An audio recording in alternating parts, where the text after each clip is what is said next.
नमस्कार, मी तुमचं स्वागत करते आपल्या चॅनलवरती. आज आपण दीप अमावस्या, दर्श अमावस्याविषयी मराठी माहिती पाहणार आहोत.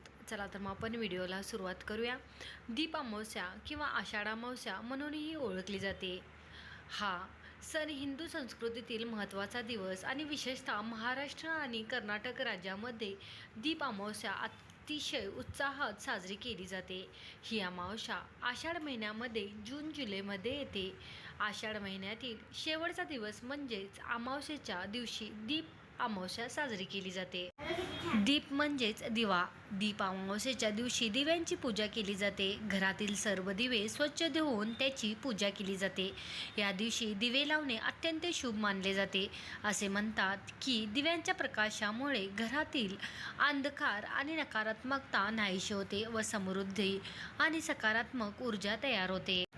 दीप अमावस्या हा तर्पण म्हणजेच पितरांसाठी देखील एक उत्तम दिवस आहे. या दिवशी पितरांची पूजा केली जाते आणि त्यांना नैवेद्य अर्पण केले जाते. त्यामुळे घरात जर पितृदोष असेल तर घरातील पितृदोष नाहीसा होतो.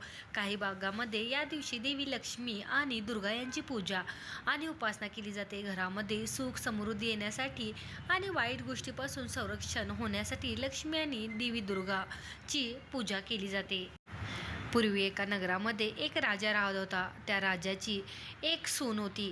ती दररोज देवपूजा करीत असे. नित्यनेमाने ती दिवे स्वच्छ धुवून त्यांची पूजा करत असे आणि त्यांना नैवेद्य अर्पण करत असे. एक दिवस राणीने गुपचूप अन्न ग्रहण केले आणि त्याची राणीला विचारणा केली असता राणी म्हणाली आणि त्यांचा आरोप राणीने उंदरावर टाकला. उंदरांना जेव्हा हे समजले तेव्हा त्यांनी राणीला अद्दल घडवायचे ठरवले. उंदरांनी राणीची चोळी रात्री गुपचूप पाहुण्यांच्या अंथरुणामध्ये नेऊन टाकली.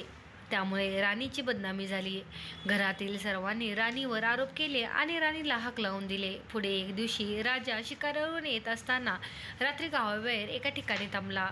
त्याला गावातील सर्व दिवे एका झोपडी झाडापाशी बसलेले दिसले आणि सर्व दिवे एकमेकांना घरी काय गोड नैवेद्य भेटला आणि कशी पूजा झाली याबद्दल सांगत होते. परंतु राजाचा दिवा म्हणाला, मला नैवेद्य मिळाला नाही, माझी पूजा झाली नाही, कारण राणीवर खोटा आरोप झाला आणि तिला काढून दिले. त्यांचे भाषण राजाने ऐकले. तो दिवस होता दीप अमावस्येचा. राजा घरी गेला. त्याने परत सर्व प्रकाराची तपासणी केली.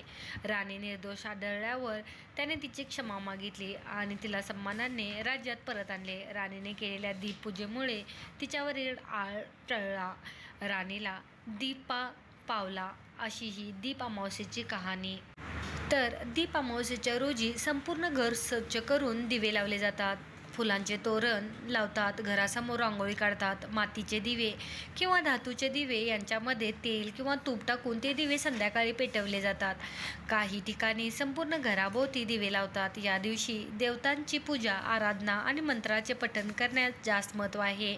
आताच्या काळामध्ये सगळीकडे विजेचे दिवे आहेत. त्यामुळे पारंपरिक दिव्याचा वापर कमी झाला आहे. परंतु या दीप अमावस्येच्या दिवशी न चुकता एकतरी दिवा आपण लावावा आणि त्याची पूजा करावी. आज आपण मराठी माहिती दीप अमावस्याविषयी पाहिलेली आहे. तर हा व्हिडिओ तुम्हाला कसा वाटला नक्की सांगा आणि व्हिडिओ आवडल्यास आपल्या चॅनलला सबस्क्राईब आणि व्हिडिओला लाईक करायचं विसरू नका. व्हिडिओ पाहिल्याबद्दल खूप खूप धन्यवाद.